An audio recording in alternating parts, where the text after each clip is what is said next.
Hi, I'm Alan Mottram, Course Manager for Forestry and Arbor at Reaseheath College. The course is a 2-year course. We cover tree science, soil science, pests and diseases, woodland management, loads and loads more within the course. One of the topics is machinery, which will cover chippers, stump grinders. We're just going to look at chainsaws today. This is a ground saw. We also have battery power saws, which are coming more and more into the industry, and top handle saws for working in the tree.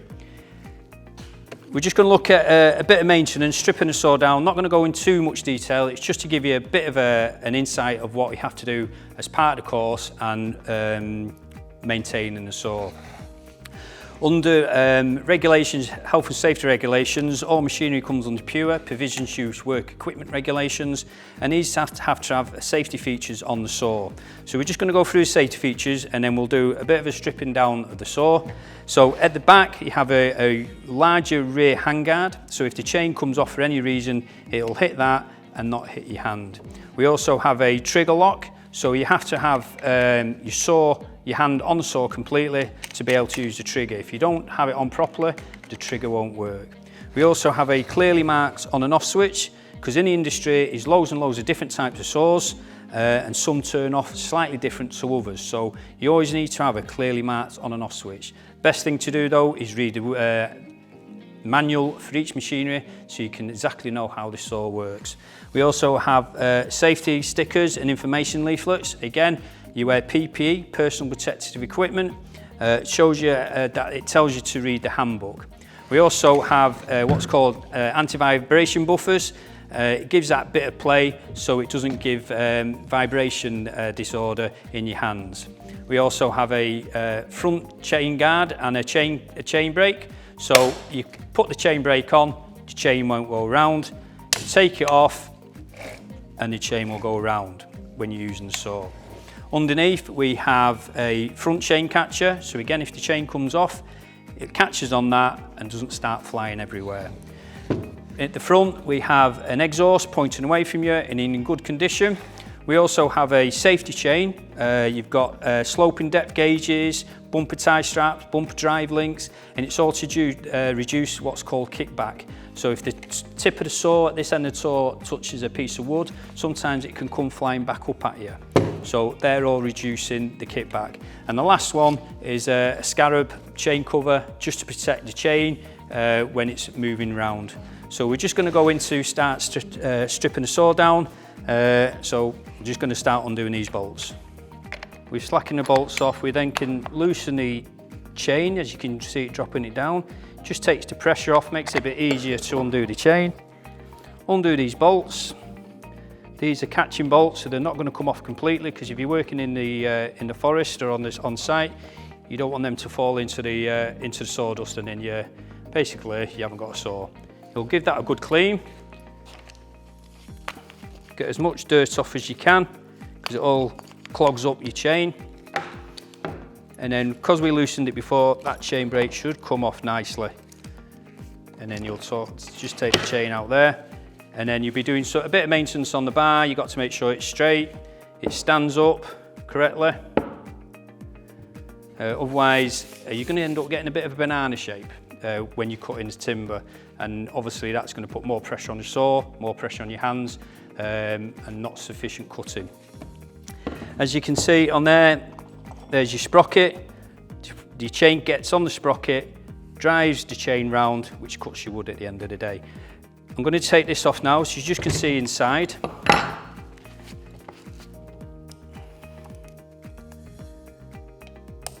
And inside is your clutch, which is connected to the chain brake.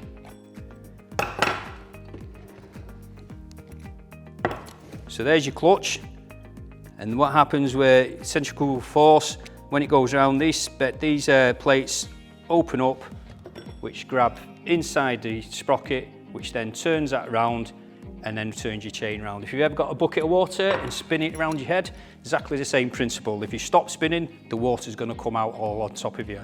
Okay? If you stop, if the clutch stops spinning, the sprocket stops spinning, which won't move the chain. And you can just see there, I'm not sure if you can see it on the camera there, just there is your chain brake band. Okay, so when you put your chain brake band on, that grips it, which grips that, which stops the saw, hopefully. Okay, and then on the top of here,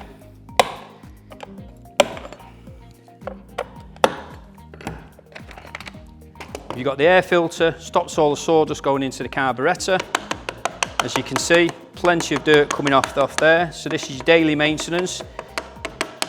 Depending on how often you do this, depending on how often you use the saw, and also in the user's manual. Always read the user's manual before you start any machinery, because it tells you everything you need to know about the saw, or machinery, chippers, chainsaws, anything like that.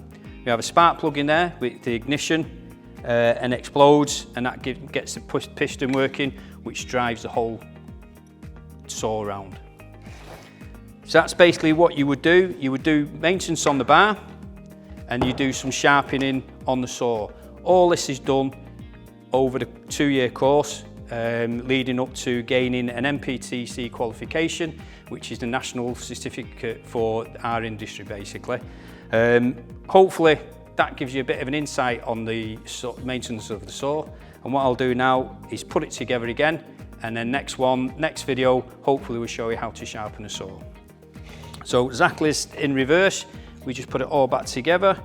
I like to put everything in place, so if anything's left, a bit like building a cabinet, if you've got a screw left, you know you've not got it all in properly.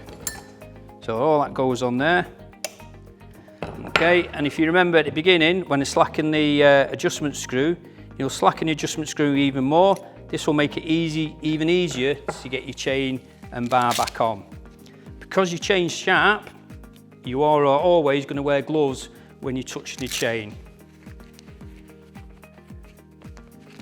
Okay, so we've cleaned the bar, we've taken any burrs off, we've taken all the dirt from the inside, we've made sure it's straight and it's not falling over.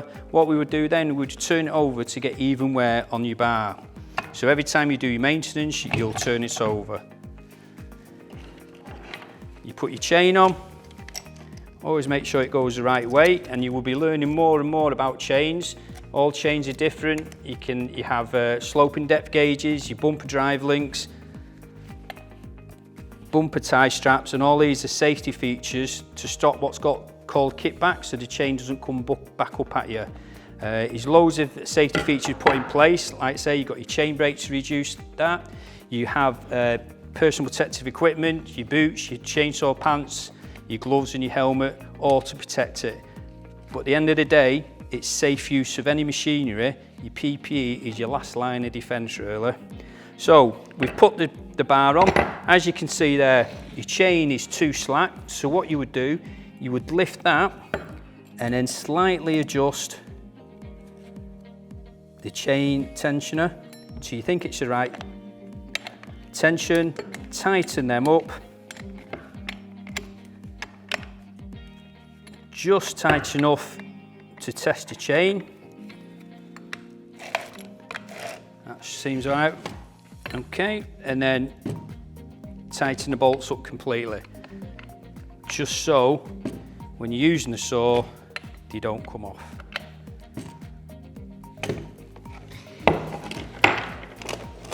And then all up and running.